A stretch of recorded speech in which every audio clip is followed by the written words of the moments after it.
Civics for class 6th with you all.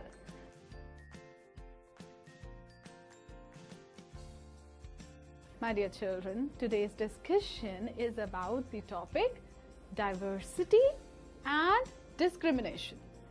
So my dear children, India is a big country. It's a huge country with various cultures, traditions. All these things are coexisting, right? Therefore, my dear children, today I'm going to tell you about the diversity and the discrimination found all over India through traditional times, right? I hope you will understand this via this video. So my dear children, let's concentrate on a few points. What are we? How are we different from others, right? And who are we? All these things depend upon many things. Difference and prejudice here are many things that make us what we are, how we live, the languages we speak, what we eat, wear, the games that we play, and the things that we celebrate. All of these are influenced both by the geography and the history of the place where we live. You will get an idea of how diverse India is if you look even briefly at the following statement. There are 8 major religions in the world. Every single one of them is prepared in India. We have more than 1600 languages that are people's mother tongues, and there are more than 100 dance forms. Yet this diversity is not always celebrated. This is because we feel safe and secure with the people who look, talk, dress, and think like us. Sometimes when we meet people who are very different from us, we may find them strange and unfamiliar. At times, we may not understand or know the reasons why they are different from us. People also form certain attitudes and opinions about others who are not like them. On rural people, more than 50% of the Indians live in India. People in the villages do not like to use modern technology. In peak harvesting and plantation season, families spend 12 to 14 hours working in the fields. Villagers are forced to migrate to cities in search of work, or urban people life in the city is here are spoiled and lazy. In cities, families spend very little time with each other. People in the cities only care about money, not about people. Living in a city is expensive. A large part of the people's earning is spent on rent and transport. So, some of these statements see the villagers as ignorant and see people in cities as money-minded and lazy.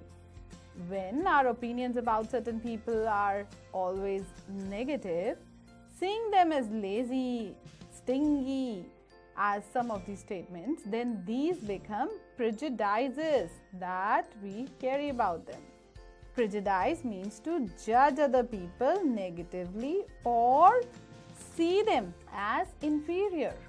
When we think that only one particular way is the best way and right way to do things, that we often end up not respecting others who may prefer to do the things differently. For example, if we think English is the best language and other languages are not important, we are judging these other languages negatively.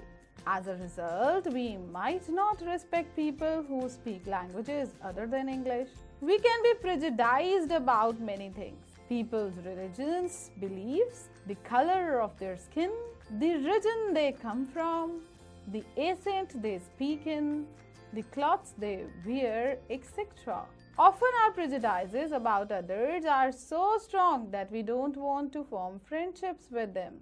At times, we may even act in ways that hurt them. Creating stereotypes. All of us are familiar with gender differences. What does it mean to be a boy or a girl? Many of you will say, we are born as boys and girls. It is given. What is there to think about? Let's see if this is the case. As children grow up, they start believing that boys don't cry, so that even if a boy feels like crying, he stops himself from doing so. He also believes that crying is a sign of weakness. So, even though both the boys and girls sometimes want to cry, especially if they are angry or in pain, as they grow older, boys learn to teach themselves not to cry.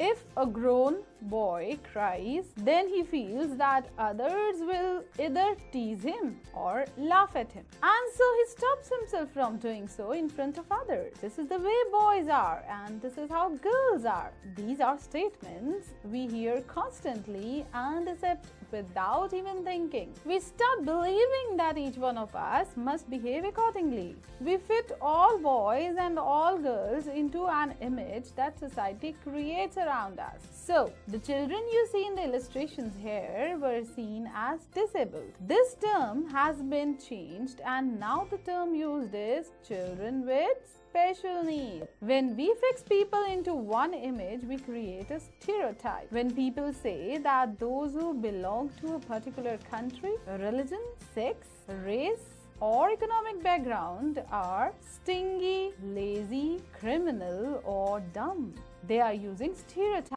People everywhere in our country, in our religion, in every group, whether rich or poor, male or female, that it is not fair to think that everyone will be the same. Stereotypes stop us from looking at each person as a own special qualities and skills that are different from others. They fit large numbers of people into only one perfect all of us, as they prevent us from doing certain things that we might otherwise be good at. Inequality and discrimination. Now, discrimination happens when people act on their prejudices or stereotypes. If you do something to put other people down, if you stop them from taking part in certain activities and taking up jobs, or you stop them from living in certain neighborhoods, prevent them from taking water from the same well or hand pump, or not allow them to drink tea in the same cups or glasses as others, you are discriminating against them. Discrimination can take place because of several reasons. Okay, now look at this example. Samir 1 and Samir 2 were different from each other in many ways. For example, they belong to different religions. This is an aspect of diversity. However, this diversity can also be a source of discrimination. Groups of people who may speak a certain language or follow a particular religion, live in a specific regions, etc., may be discriminated against as their customs or practices may be seen as inferior.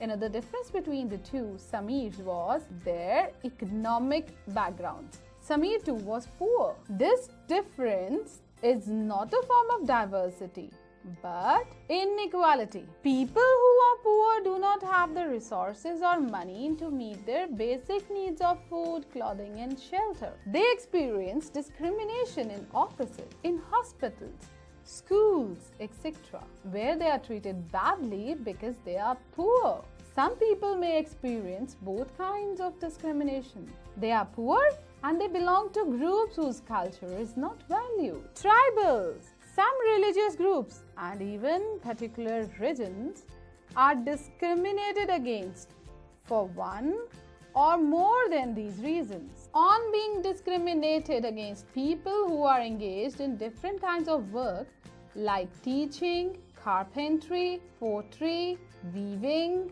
fishing, farming, etc., to earn a livelihood. However, certain kinds of work are valued more than others. Activities like cleaning, washing, cutting hair, picking garbage are of less value, and people who do this work are seen as dirty and impure. This belief is an important aspect of caste system, dear children. In the caste system, communities, groups of people were placed in a sort of ladder where each caste was either below or above the other. Those who placed themselves at the top of the ladder called themselves upper caste and saw themselves as superior. The groups who were placed at the bottom of the ladder were seen as unworthy and called untouchables. Caste rules were set which did not allow the so-called untouchables to take on work other than what they were meant to do. For example, some groups were forced to pick garbage and remove dead animals from the village, but they were not allowed to enter the homes of the upper caste or take water from the village well, and even enter temples next to the children of the other caste in school. Thus, upper caste acted in ways which did not give the so-called untouchables the same right as they enjoyed. A common stereotype about some of the Muslims is that they are not interested in educating girls and therefore they do not send girls to school.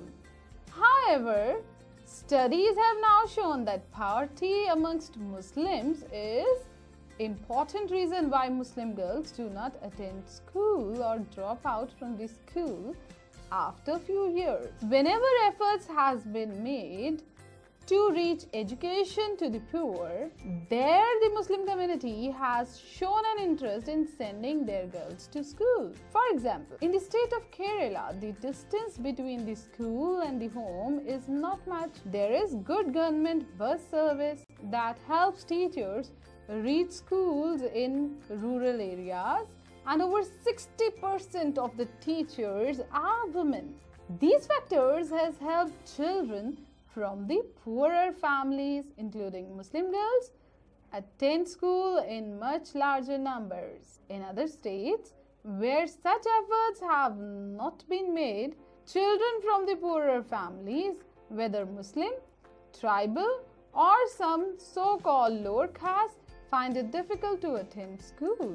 Therefore, poverty, not religion, is the cause for not attendance of the Muslim girls in school. Now, Dalit is the term that people belonging to so-called lower caste used to address themselves. They prefer this word to untouchable. Dalit means those who have been broken. The word, according to the Dalits, shows how social prejudices and discrimination have broken the Dalit people. The government refers to this group of people as scheduled castes or SCs. What is the difference between discrimination and stereotypes? How do you think people who discriminate against might feel? Think, how do you feel? How will you feel if you are being discriminated? Dr. Bhimrao Ambedkar, one of the greatest leaders of India, shares his first experience of caste-based discrimination, which took place in 1901 when he was just 9 years old. He had gone with his brothers and cousins to meet his father in Koregaon, which is now in Maharashtra. Long did we wait, but no one turned up. An hour elapsed and the station master came to inquire. He asked us for our tickets. We showed them to him. He asked us why we tarried. We told him that we were bound off Koregaon and that we were waiting for father and his servant to come. But that neither had turned up, and that we did not know how to reach Koregaon. We were well-dressed children. From our dress or talk, no one could make out that we were children from the untouchables. Indeed, the station master was quite sure we were Brahmin children and was extremely touched at the plight of which he found us.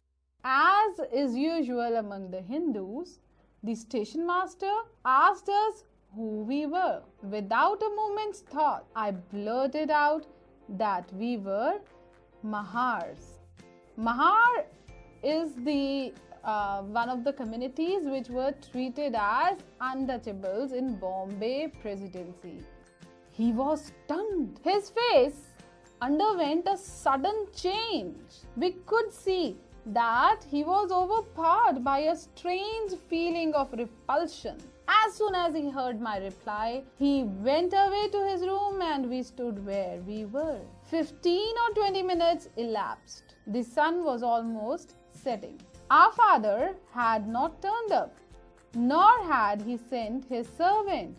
And now the station master had also left us. We were quite bewildered, and the joy and happiness which we felt at the beginning of the journey gave way to a feeling of extreme sadness. After half an hour, the station master returned and asked us what we proposed to do. We said that if we could get a bullock cart on hire, we would go to Koregaon, and it was not very far. We would like to start straight away.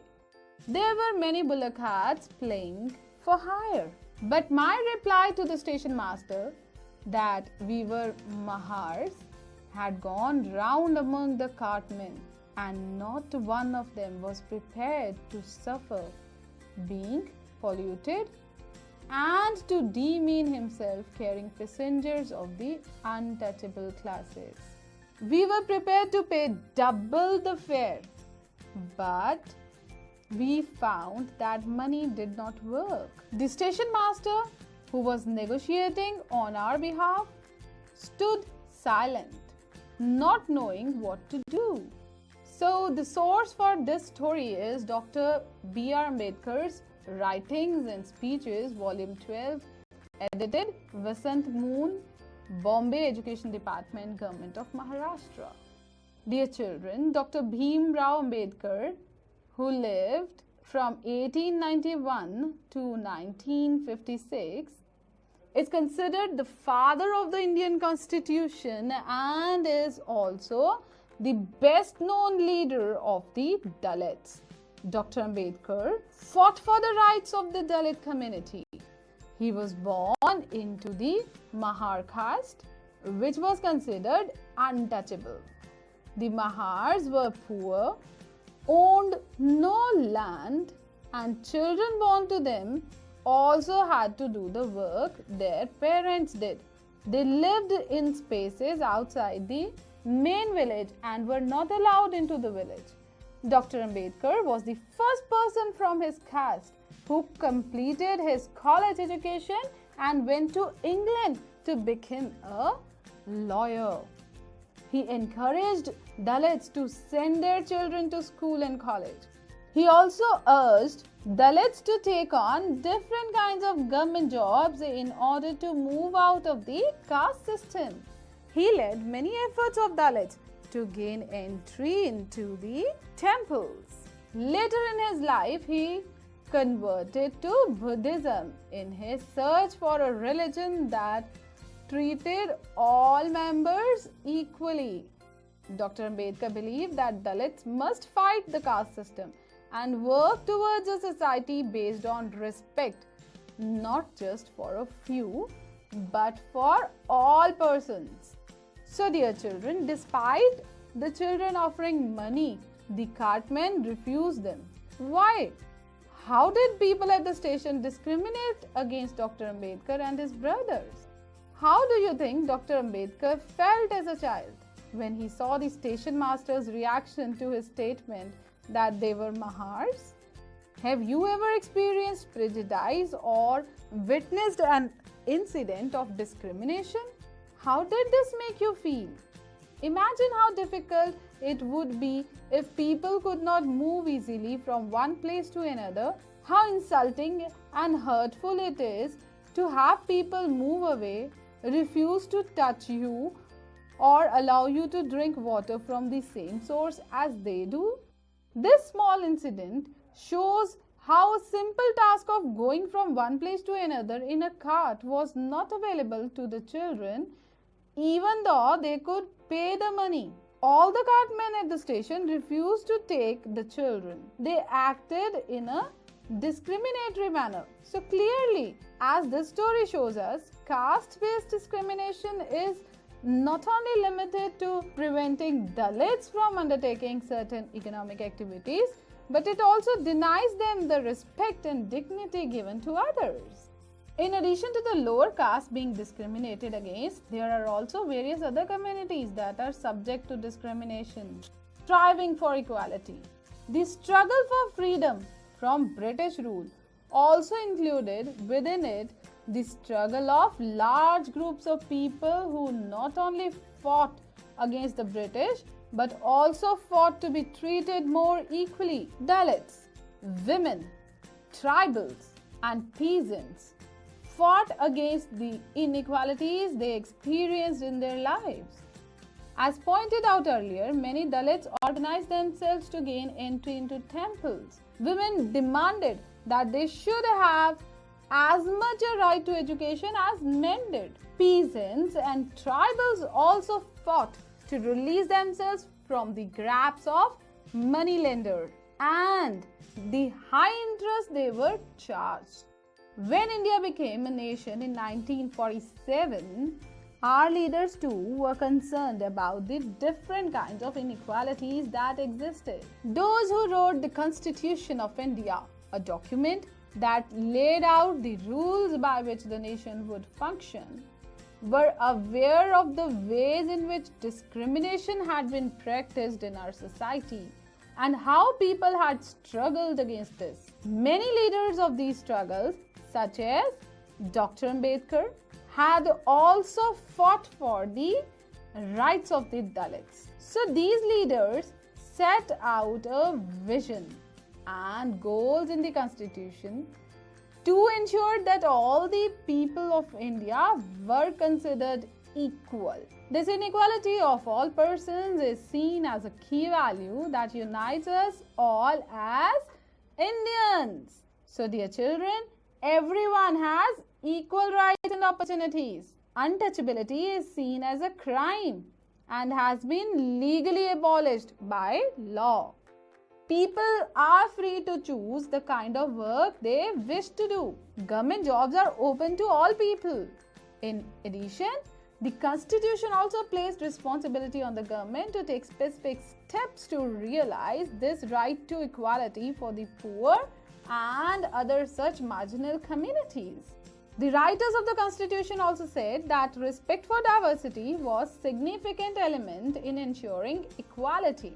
They felt that people must have the freedom to follow their religion, speak their language, celebrate their festivals, and express themselves freely. They said that no one language, religion, or festival should become compulsory for all to follow. They said that the government must treat all religions equally. Therefore, India became a secular country where people of different religions and faith have the freedom to practice and follow their religion without any fear or discrimination. This is seen as an important element of our unity, that we all live together and respect one another. Though these ideals are enshrined in our Constitution, this chapter points out that inequalities exist even today. Equality is a value that we have to keep striving for and not something which will happen automatically. People's struggles and positive actions by the government are necessary to make this a reality for all Indians. Now match the following statements in a way that challenges the stereotypes. Look at this. A. Two surgeons were sitting down to lunch when one of them made a call on the mobile phone. B. The boy who won the drawing competition went to the DRs. C. One of the fastest athletes in the world. D. She was not that well off but had a dream. Look at the other side now.